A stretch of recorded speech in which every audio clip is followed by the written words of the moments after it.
al estar en manos de los jueces, de los magistrados, quedamos quietos. La posición del distrito es que solamente se sustraiga, es la palabra técnica, se sustraiga de la reserva forestal los barrios populares, no más. Esa es la posición nuestra. Pero usted me entenderá que es la nuestra, pero decide el juez. Y la verdad, no le puedo aquí decir qué va a decidir. Yo estuve en varios estados en la alcaldía, pero dicen que no pueden invertir. Yo les he dicho, bueno, pero por lo menos... Eso lo estamos... Sí. Eso lo estamos variando. Miércoles, aquí ya me llegó la agenda. Eso... Aquí hay unos decretos en la alcaldía, hechos por alcaldes anteriores, que llaman planes maestros. Entonces hay el plan maestro de, por ejemplo, equipamientos escolares. Esos planes maestros, cuando son de equipamientos escolares, de salud, otros de parques, generalmente tienen la restricción de que si el barrio no es legal no se puede hacer. Y entonces, en mi opinión, esos decretos son inconstitucionales. ¿Por qué? Porque podemos poner del ejemplo su barrio, pero podría ser muchos otros barrios. ¿Yo puedo hacer un jardín infantil en un barrio que no está legalizado? Y entonces surgen los abogados, como siempre, entonces unos dicen sí, otros dicen no, y ahí entra una pelea que nunca para. Pero la alcaldía ha tomado una decisión, sí, porque la Constitución dice, primero están los derechos fundamentales. ¿No? La Constitución no nos está diciendo, no, hasta que no esté legalizado, no se ejerce el derecho a la educación o a la salud de un niño. Eso no dice la Constitución. Normas posteriores, incluidos estos decretos, son los que han puesto eso.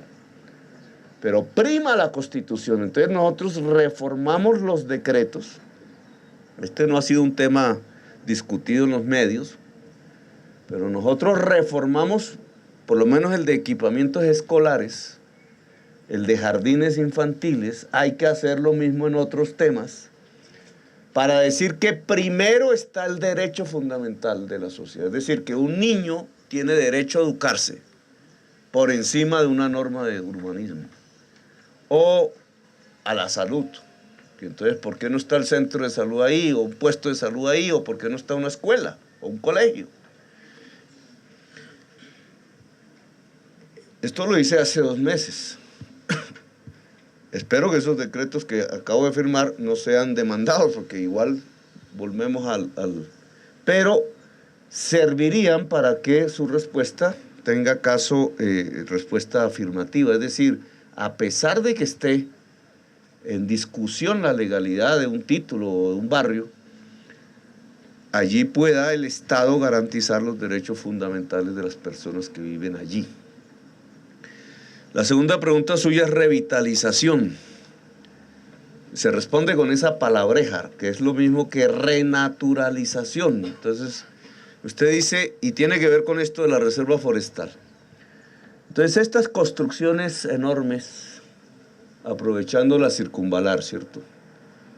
Es un negocio, ¿cierto? Ahí constructor hace un negocio, vive gente, soluciona unos problemas de la gente que vive ahí, pero ¿qué pasó con la gente que estaba viviendo antes ahí?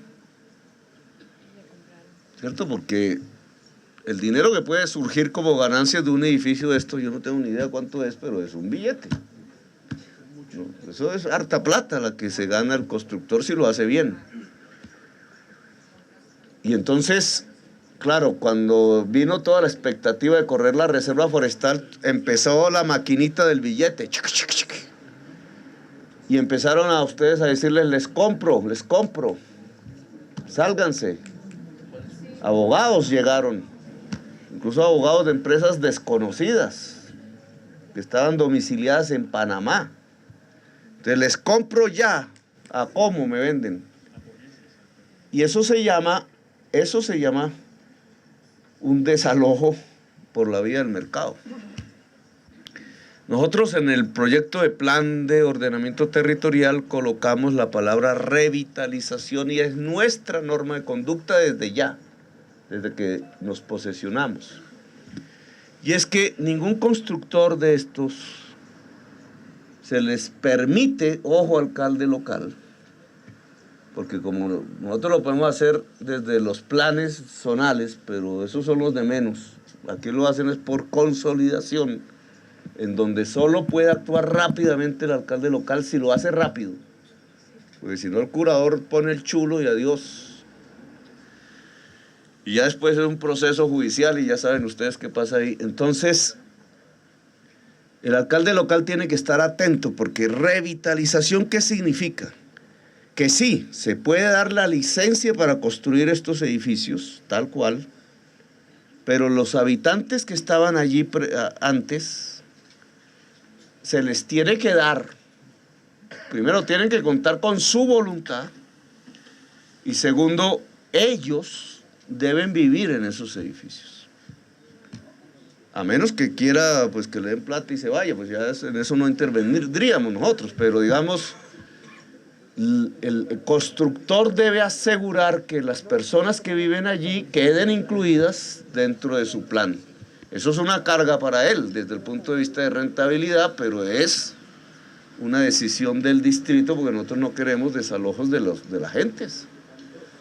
Ahí vendrán muchos problemas porque el señor de la tercera edad de pronto no quiere vivir por allá encaramado. Bueno, muchas cosas, pero el choque que hay entre tener una casa que es la cultura popular, que ya no es la cultura de los ricos, pero sí es la cultura popular, y irse a vivir a un apartamento, eso es un choque.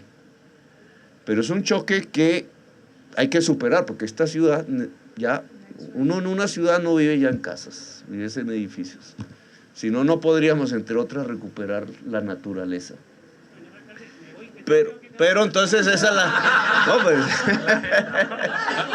Usted va para su agenda, yo tengo que ir para la mía, me están esperando también, pero... Hay unas casas que llegan a la parte de arriba, ¿sí? Sí. Estamos hablando de recuperación de quebradas. Sí. Nosotros hemos peleado por un acueducto por la parte de allá de la quebrada y me dicen que no pueden. Ellos por necesidad tienen que botarlo a la quebrada porque no tienen cómo botarlo porque eso baja por gravedad, ¿cierto? El acueducto dicen que al lado de la quebrada no puede ir un acueducto, que por eso es que no lo pueden hacer. Ellos sin embargo están botando a la quebrada, ¿cierto? Pero entonces nosotros vemos que aquí pasa el agua negra o una alcantarilla pegada a la quebrada. ¿Por qué nosotros no podemos hacer lo mismo allá? Bueno, ahí sí no, creo que Galindo tampoco tendría la respuesta exacta, porque me tocaría mirar ya a los técnicos, pero vuelvo a repetirle, ojo, porque estas son mentalidades que hay que ir cambiando. El saneamiento básico, agua potable y saneamiento básico son derechos esenciales de la humanidad desde el año 2011, creo que es, o 2010, ¿cierto? Resolución número no sé qué de las Naciones Unidas, por instancia de la República de Bolivia, con voto en contra de la República de Colombia, que se alió con Estados Unidos, Canadá y Australia para votar en contra, pero quedaron en absoluta minoría. ¿Qué significa eso? Agua potable y saneamiento básico son derechos esenciales de la humanidad. Significa que, como son el Tratado de los Derechos Humanos, es parte de nuestra Constitución, es decir, ya eso es norma colombiana. Si el agua potable es un derecho fundamental, ¿puede ser una mercancía? ¿Qué es el saneamiento básico? Es recoger residuos sólidos y líquidos. Cuando son líquidos le llamamos alcantarillado. Y está aquí en la empresa de acueducto. Cuando son sólidos le llamamos aseo, ¿cierto? Pues todo el saneamiento básico es un derecho fundamental de la humanidad. ¿Pueden ser mercancías? Esto no lo sabe ni la superintendencia, no, lo sabe sí, pero no lo ha trabajado ni la CRA, ni la superintendencia, ni el Congreso un poco más, ni los funcionarios del acueducto. Y es un cambio completo de la manera como nosotros manejamos el agua potable, el aseo y el alcantarillado en toda Colombia. Y entonces nosotros tenemos que dar el primer paso, como siempre. Dar el primer paso es un riesgo terrible, pero nosotros lo vamos a dar. Es decir, cómo la ciudad le puede mostrar al país y al mundo que esa resolución de Naciones Unidas se vuelve una realidad. Es decir, que aquí el agua potable, el aseo y el alcantarillado es derecho fundamental. Si es derecho fundamental, ¿cuál sería la respuesta a su inquietud?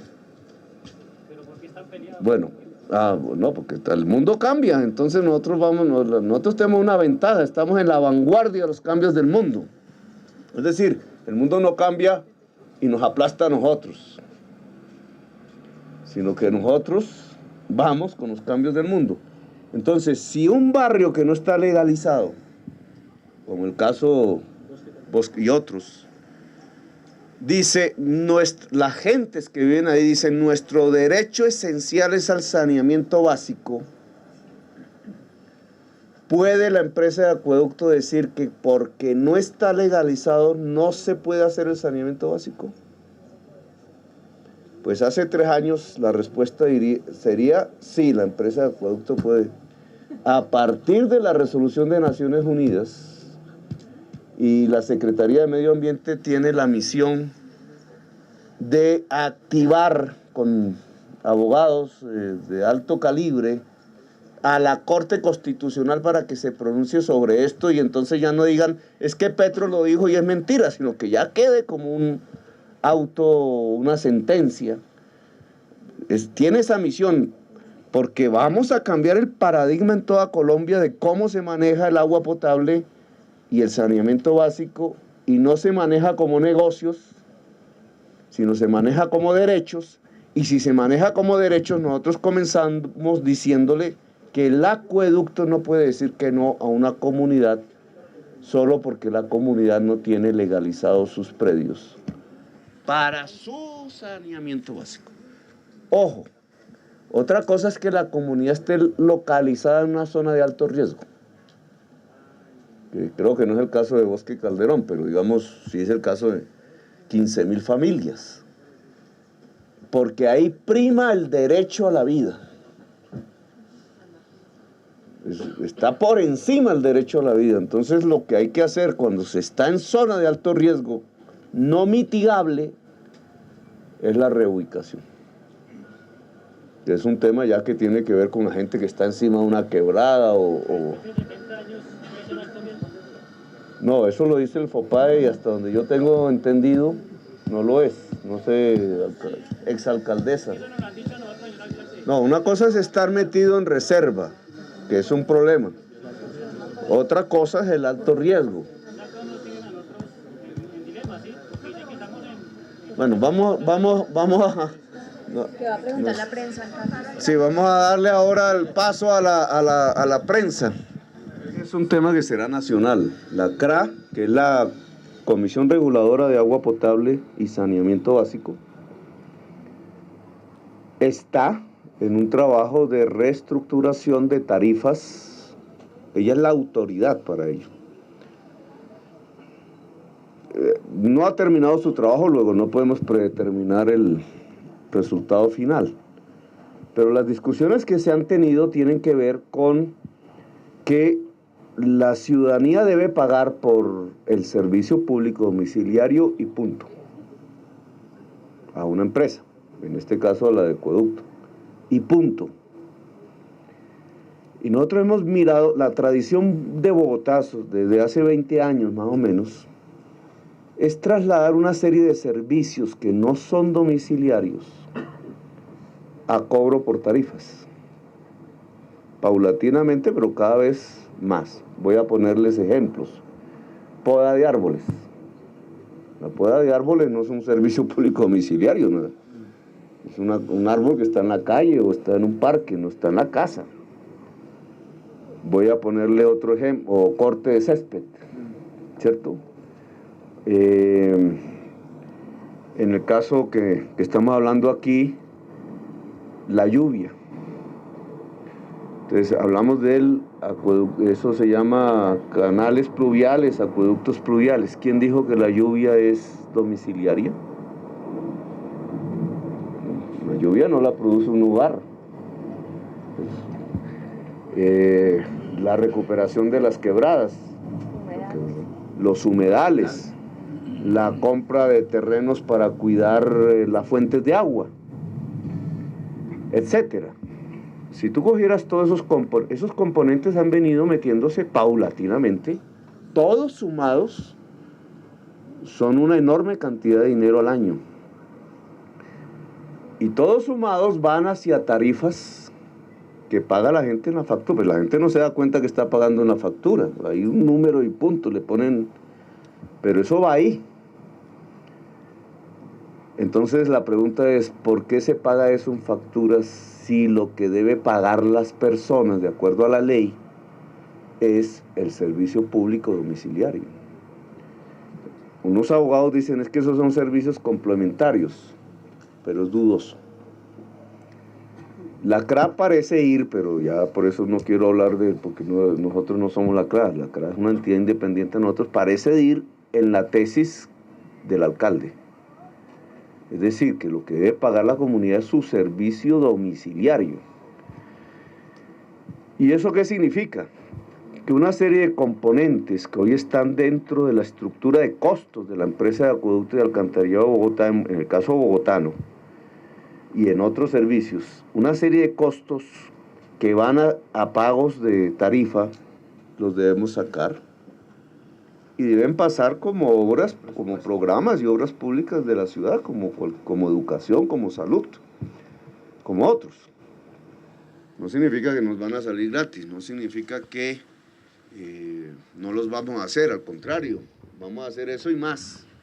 Pero significa que tienen otra fuente de financiación, no las tarifas de los usuarios de las empresas. Eso es más o menos, no sé si me he explicado bien. Es el camino de la reestructuración por la que vamos. De hacerlo, que eso es una transición, no lo podemos hacer de la noche a la mañana, poco a poco podemos ir sacando esto, de hacerlo con fecha 1 de enero del año 2014, como objetivo para que esto sea 100%, ¿qué significa? Una reducción sustancial de las tarifas de agua y alcantarillado en la ciudad de Bogotá. Estamos haciendo los números, no te cases con una cifra porque, pero ya digamos hicimos una exploración, sobre todo si metemos un componente que son pensiones, fondo pensional, y podría ser del orden del 30% de la tarifa. Pero no te cases con esa cifra porque todavía estamos en... Pregunta de Agudero, Canal Capital. A ver, ojo, ¿cómo? La reubicación. La reubicación nosotros ya tenemos unas experiencias. Está la experiencia de Altos de la Estancia, Ciudad Bolívar. Si tú vas por la carretera famosa del Autosur hacia Suacha, en el límite de Suacha con Bogotá, ahí comienza Casucá, que es Suacha, en el cerro, y inmediatamente en el lado bogotano ves un gran espacio verde. Eso antes eran barrios. Ahí vivían 3.000 familias, 3.000. Hoy ves un espacio verde, nosotros queremos que sea un parque. Incluso Jardín Botánico tiene la asesoría científica porque ahí es un parque, ¿cómo es? Silo... Subxerofítico. ¿Cómo es? Subxerofítico. Subxerofítico. Es decir, de cactus. Tiene muy poca lluvia, porque no hay lluvia, entonces es un parque especial, adaptado a la... ¿Cómo se hizo? Reubicando la familia. ¿Por qué se hizo? Porque esa montaña se está moviendo. Y es una zona de alto riesgo, que ya se fue el compañero ya, pero una zona de alto riesgo. Entonces se reubicaron las familias y allí hay una experiencia con sus cosas positivas y negativas, pero de ahí aprendimos, porque es una gran reubicación. Nosotros queremos reubicar 15.000 familias que son las que se han detectado están en Bogotá viviendo en zonas de alto riesgo. Sobre la base de esa experiencia, entonces vamos a mover la cantidad de dinero que se le paga a cada familia, que unas son propietarias o poseedoras de mejoras, otras son arrendatarias. Cuando estás en ladera, la mayoría son víctimas, un porcentaje entre 20 y 30% son víctimas de la violencia. Cuando estás en las partes bajas al occidente de la ciudad, junto al río Bogotá, entre un 30% son recicladores y carreteros. Entonces se nos juntan también dos programas importantes, que es la inclusión de recicladores abajo y la indemnización de víctimas arriba. Entonces ligamos los programas con el dinero del 1% de ingresos corrientes que la ley ordena para cuidar fuentes de agua, que nosotros respetamos, fuimos los primeros en respetar, más otros recursos en la Caja de Vivienda Popular, más los excedentes financieros de alcaldías locales. Luego las alcaldías locales aquí tendrán que ver, vamos a hacer una reunión con todos los alcaldes para ellos y alcaldesas. Todo eso junto nos da una bolsa de dinero que nos permite elevar el monto de dinero que entregaríamos a cada familia. Los planes pasados supeditaban la reubicación a la construcción de vivienda nueva, y entonces no funcionaba. Nosotros queremos priorizar la vivienda usada, es decir, el señor o la familia busca su vivienda libremente, la busca, la única condición es que no esté en zona de alto riesgo, porque si no, no estaríamos haciendo nada. Y la segunda condición es que no vuelve a haber habitabilidad en la zona que se desaloja, se vuelven parques del distrito, también así ya está escrito. Y entonces esa familia disminuye su riesgo. Y se va a vivir en algún barrio de la ciudad al que ella escoja y compra una casa usada o una plancha y allí construye su casa en un segundo piso, un tercer piso, pero en un riesgo muchísimo menor que el riesgo en el que estaba. Ese es el plan. Entonces se basa en la libertad de las familias para escoger. Es una solución de vivienda, pero es una solución de vivienda al estilo de Bogotá. Es decir, construida dentro de la ciudad construida, diferente un poco a lo que estamos viendo de la política de vivienda del gobierno nacional, que es vivienda nueva, empresarial, construida por fuera de las ciudades. Entonces, serán 15.000 familias y el reto comienza este año. Pregunta Oscar Rueda, RCN Televisión. Usted siempre me cambia el tema. Lo tengo ubicado, güey. Está pillado. No, yo en eso no me meto, digamos. Yo soy representante por constitución, por el Estatuto Orgánico de Bogotá, que es ley especial. Yo soy el representante legal del distrito. Por voto popular, pues no estaría aquí hablando, si no fuera por el voto de la ciudadanía, la que me eligió. Entonces la ciudadanía me entrega un mandato que me hace el representante legal del distrito, no de un pedazo del distrito, de todo el distrito. Y un abogado que representa intereses del distrito, pues es prácticamente un abogado que está delegado por el representante legal. Ahora, si este abogado dice, lo oí por radio, yo no sabía que había firmado la revocatoria, ojo con eso, ¿no?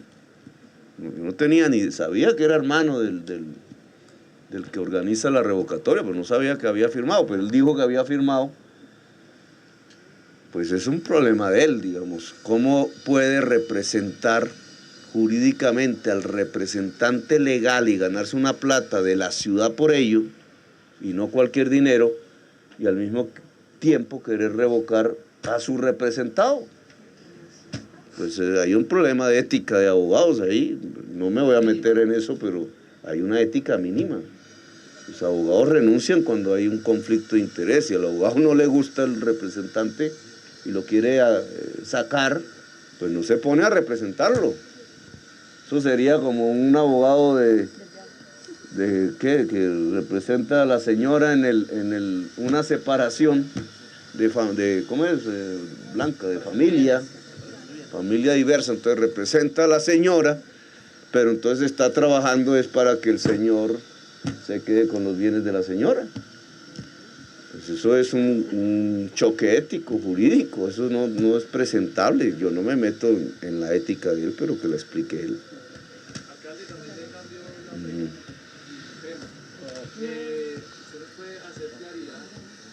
¿Otro tema? No, pero vamos, aquí nos toca... Y falta Amigos de la Montaña. No es que... Lo que está pasando sobre el tema del post, los prostíbulos, después de que se conoce... mire, hermano, yo no puedo, con mucho respeto, porque es que yo anoche leí la noticia.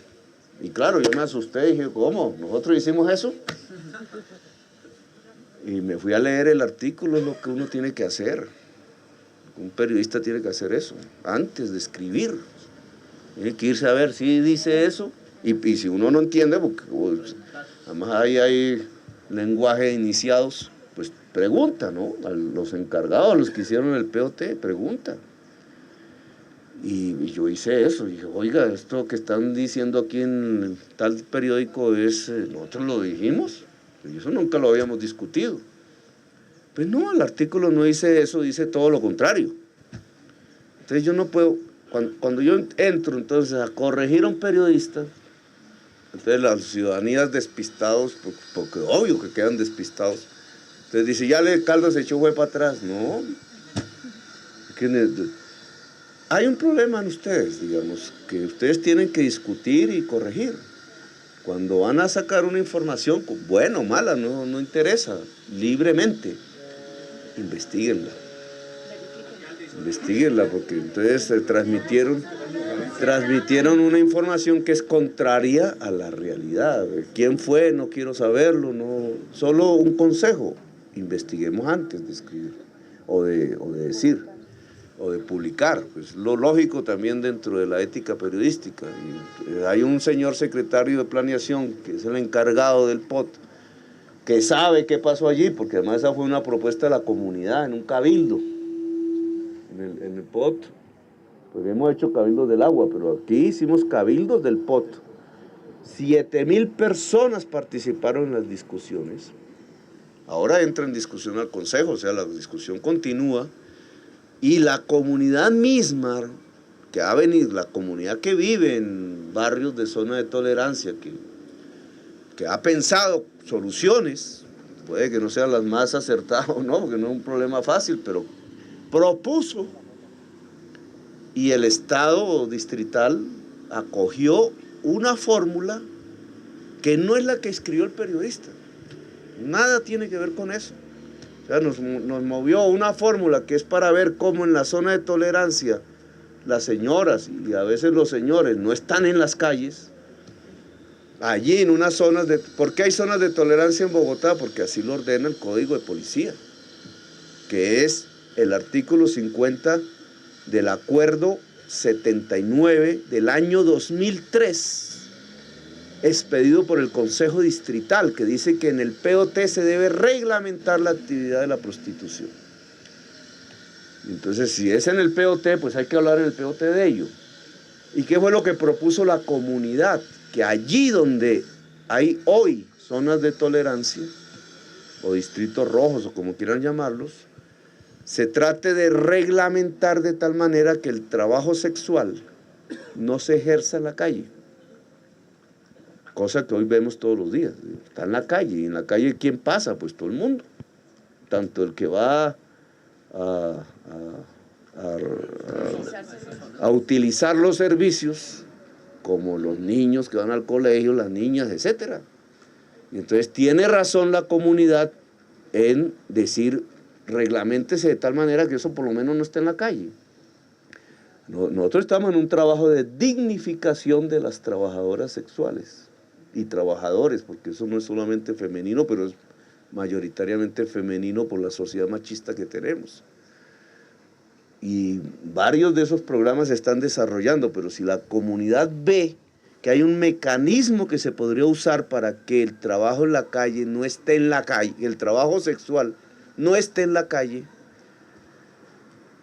y el secretario de Planeación lo vio razonable y lo metió en el pot, yo leí el artículo y lo vi razonable. Porque es mejor que la prostitución no esté en la calle, sino en un sitio cerrado, a que esté en la calle.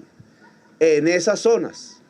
Pero lo que hizo el periodista fue, se imaginó, subliminalmente le apareció, digamos, uno no es monedita de oro, ¿cierto? Y entonces se inspiró y sacó un titular que hoy es un poco de odios de señoras, sobre todo contra el pobre alcalde, que no tiene que ver con eso.